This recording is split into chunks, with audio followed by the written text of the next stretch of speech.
प्रेरणास्पद कथा YouTube channel पर मैं धनंजय जैन आप सभी का हार्दिक अभिवादन करता हूँ। दोस्तों, आज 29वां दिन हो गया था और राजा भोज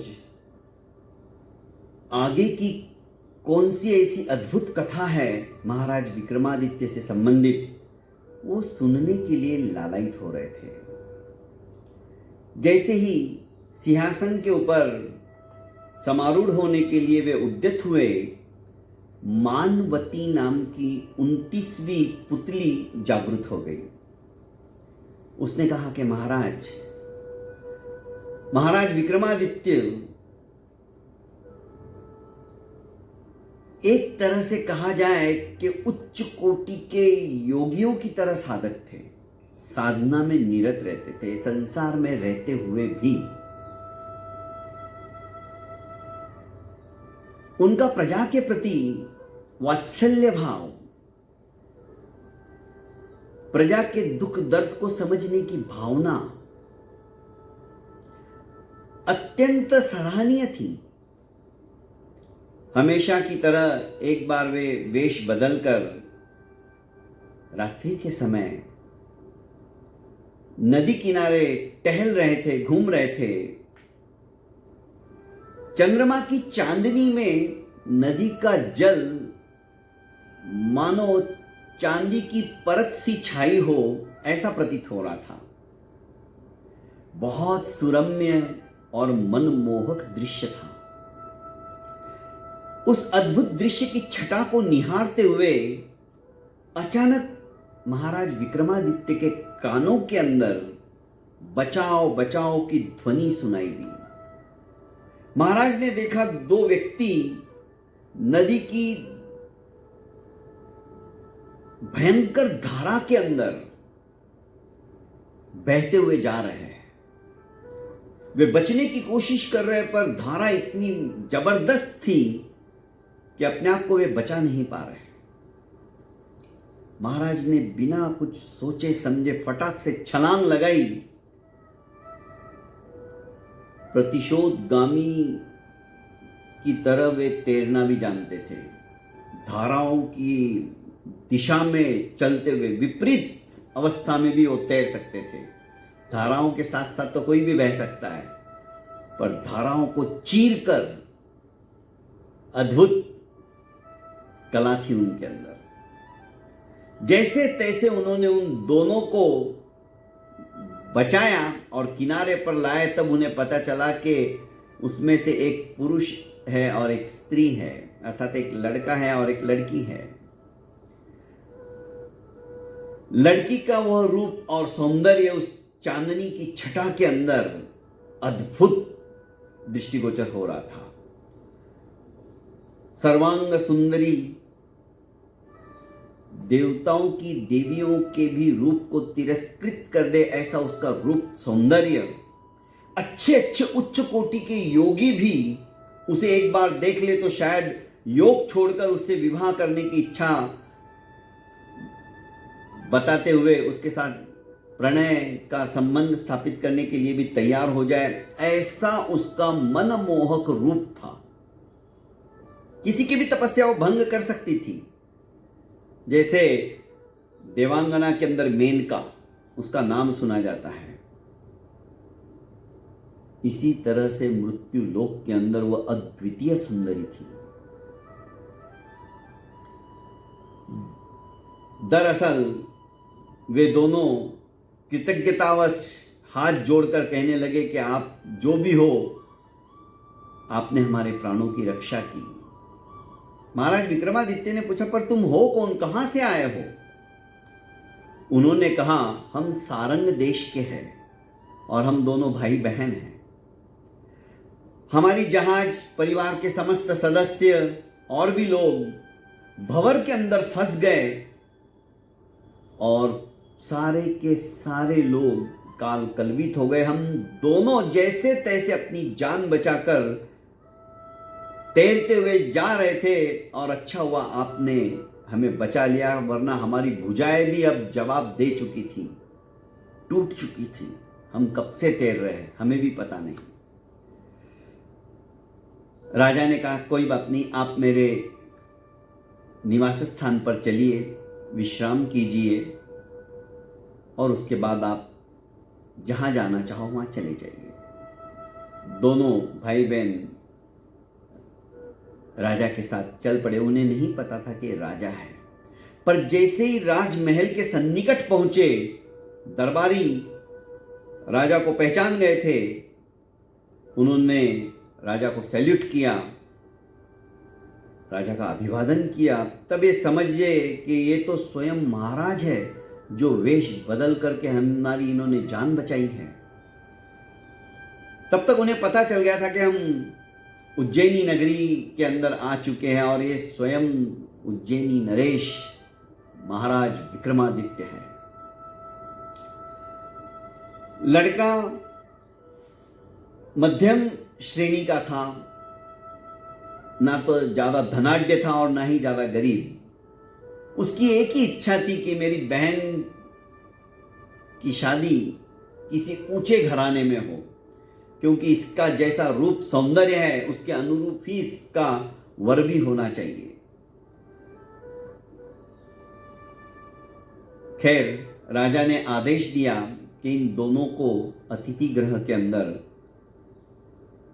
समस्त सुख सुविधाओं के साथ में रुकाया जाए। उन्हें कहा आप 2-3 दिन विश्राम करो, फिर आपको आपके सारंग देश भेजने की मैं व्यवस्था कर दूंगा। वे अत्यंत कृतज्ञ हो गए कि महाराज, हम किन शब्दों में आपका अभिवादन करें, आपको धन्यवाद दे, समझ में नहीं आ रहा है। आपने हमारे ऊपर जो उपकार किया है शायद हम जिंदगी भर तक नहीं भूल पाएंगे। राजा ने स्मित हास्य हंसते हुए उन्हें विदा किया। अतिथि गृह के अंदर वे रुके। तीसरे दिन जब जाने की तैयारी करने लगे तो लड़के के मन में आया, क्यों नहीं मैं राजा को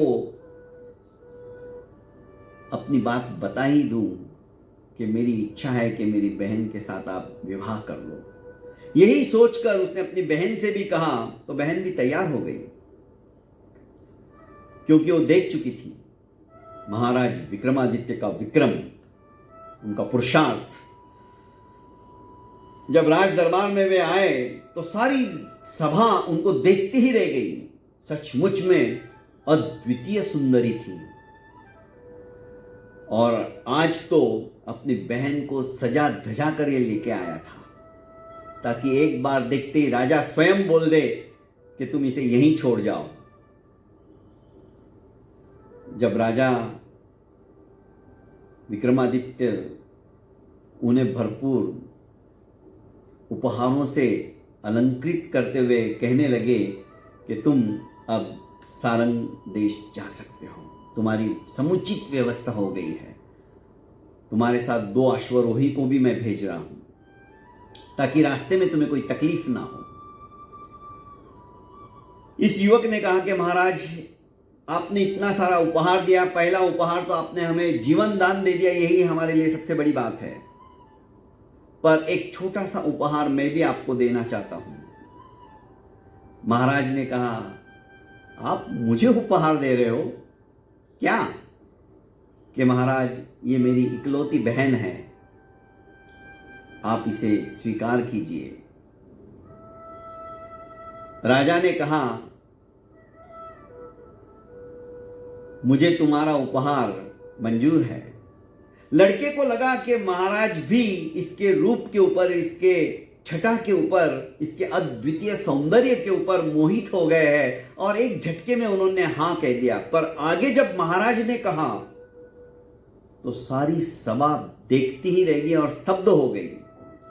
महाराज विक्रमादित्य ने कहा कि जैसे ये तुम्हारी बहन है वैसे ही आज से मेरी बहन रहेगी, और मैंने सब समझ लिया है, सब सुन लिया है, सब जान लिया है तुम्हारे बारे में। मेरे गुप्तचर समस्त स्थितियों से अवगत मुझे करा चुके हैं।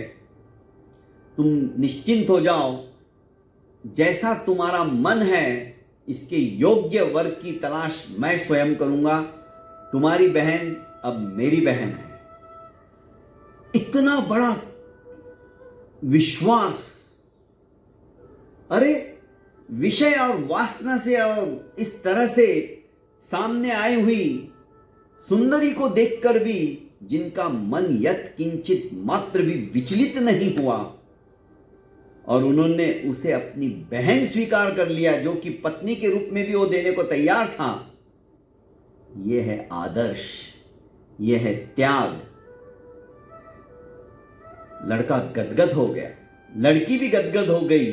मैं तो स्वयं इन्हें अपना पति बनाने की सोच रही थी, पर सचमुच में ये तो मेरे बड़े भैया से भी अच्छे निकले। अब मुझे कोई चिंता नहीं है, जहां पर भी ये तो मुझे अच्छी जगह ही देंगे। और राजा ने पंडितों को चारों दिशाओं में भेज दिया कि इसके योग्य, अब जो मेरी बहन है, इसके योग्य किसी वर की तलाश करो। लड़का भी खुशी खुशी सारंग देश रवाना हो गया, क्योंकि जिम्मेदारी स्वयं महाराज विक्रमादित्य ने अपने ऊपर ले ली थी। पंडितों ने घूमते हुए उदयगिरी में एक राजकुमार था उदयन करके, वो सर्वथा इसके योग्य मिला और महाराज को आकर उन्होंने सूचित किया कि उदयगिरी का उदयन नाम का राजकुमार इस कन्या के सर्वथा योग्य है, आप उसके साथ में इसका विवाह संपन्न करवा दीजिए। महाराज ने पंडित जी को बहुत सारा प्रचुर मात्रा में धन और शगुन का सामान लेकर विदा किया उदयगिरी के राजा के पास। पर रास्ते में ही पंडित जी को चोरों ने लूट लिया। पंडित जी खाली हाथ वापस आए और इतने जल्दी वापस आते हुए देख महाराज ने पूछा कि क्या हुआ, तुम तो शगुन लेकर गए थे। उन्होंने सारी वस्तुस्थिति बताई। राजा को भी आश्चर्य हुआ, मेरे नगरी के अंदर चोरी चपाटी सब शून्य मात्र हो चुकी है, किसी की हिम्मत नहीं होती है। कहां पे हुआ, कैसे हुआ, सारी जानकारी लेकर महाराज दूसरे ही दिन वेश बदलकर एकाकी वहां पर पहुंच गए।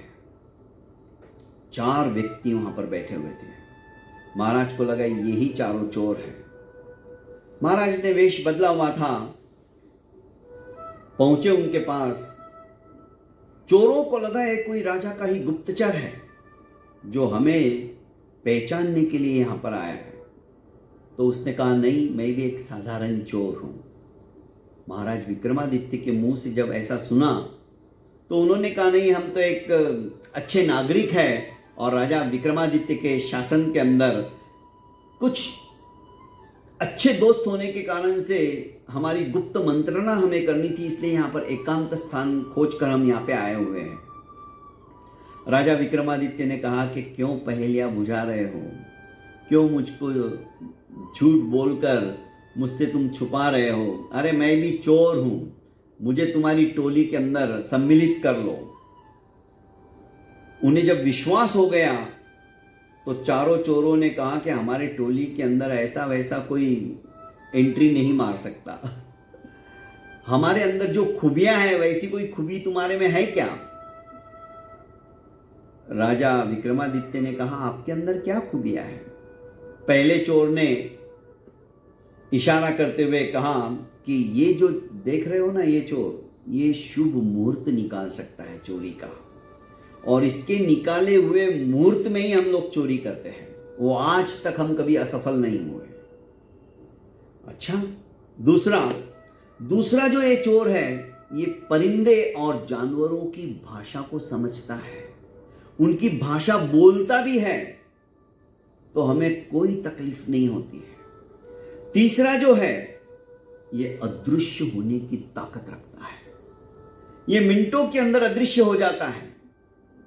जैसे ही उसकी तरफ आश्चर्य भरी निगाहों से महाराज विक्रमादित्य ने देखा, वो 1 सेकंड के अंदर अदृश्य हो गया।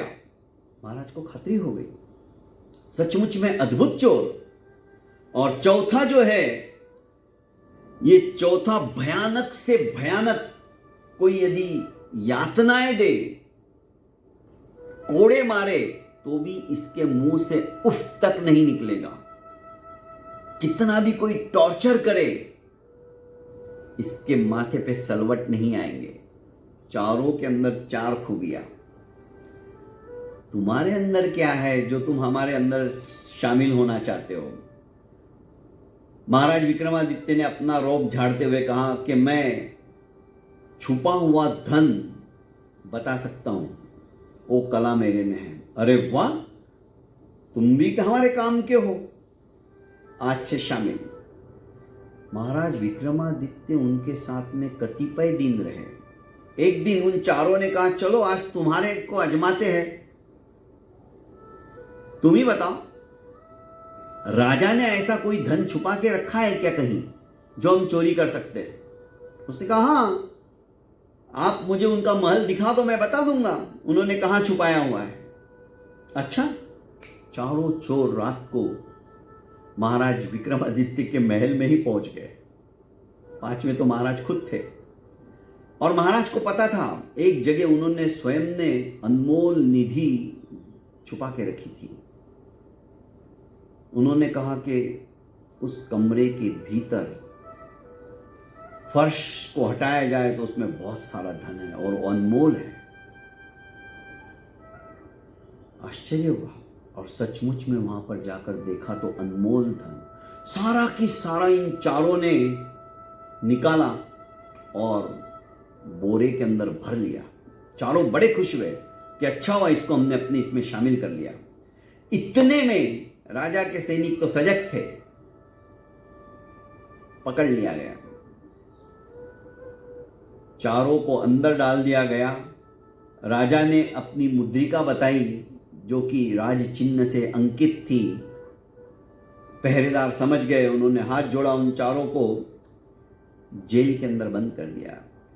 दूसरे दिन दरबार में जब हाजिर किया गया तो चारों ने देखा पांचवा कहां गया।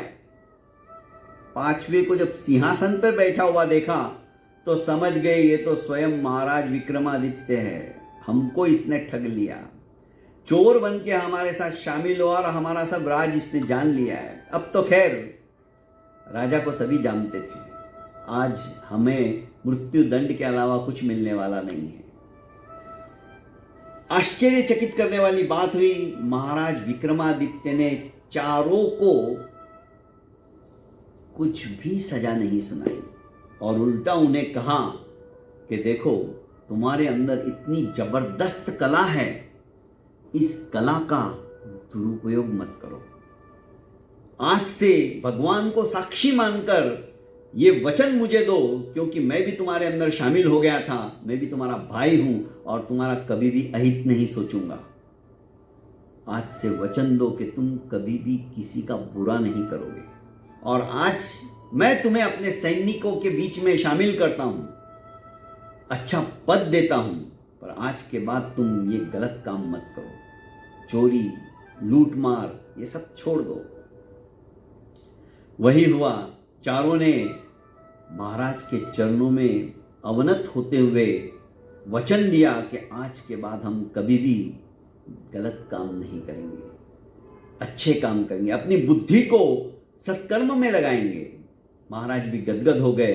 इधर पंडित जी उदयगिरी जाकर लौट आए थे और उन्होंने कहा कि रिश्ता उन्होंने मंजूर कर लिया है। इस तरह से महाराज विक्रमादित्य ने उस सुंदरी को उदयगिरी के राजकुमार उदयन के साथ में विवाह भी करवा दिया। कहने का अभिप्राय, मानवती नाम की 29वीं पुतली महाराज भोज से कहती है कि राजन, रूप सौंदर्य से परिपूर्ण परिणय करने के बजाय उसको अपनी बहन मानकर उसका विवाह धूमधाम से बहन की भावना को समझते हुए, वासना की भावना वहां पर समाप्त, इतने उच्च कोटि के योगी भी नहीं कर सकते वो साधक थे महाराज विक्रमादित्य। क्या आपके भीतर इस तरह की कभी भावना बलवती हुई है? किसी सुंदर स्त्री को देखकर क्या आपका मन विचलित नहीं हुआ है? यहां तो अपने मन को स्थिर करके उन्होंने भी उसे अपना बहन बना लिया था और इस तरह से चोरों को भी एक सन्मार्ग की राह बताते हुए उन्होंने उनकी चोरी की वृत्ति को हमेशा हमेशा के लिए बंद करवा दिया। अद्भुत कला थी उनके अंदर, अद्भुत शौर्य था उनके अंदर, अद्भुत विरक्ति की भावना थी उनके अंदर। यदि आपके अंदर इनमें से छोटा सा भी कोई गुण हो तो आप जरूर इस सिंहासन को अलंकृत कर सकते हैं, अन्यथा इस सिंहासन का मोह आप छोड़ दीजिए। अब 30वीं पुतली आकर क्या कहानी सुनाती है दोस्तों, ये तो सुनने के पश्चात ही पता चलेगा। आज के लिए इजाज़त चाहता हूँ, कल फिर हम इसी वक्त इसी समय मिलेंगे। बहुत बहुत धन्यवाद, प्रणाम।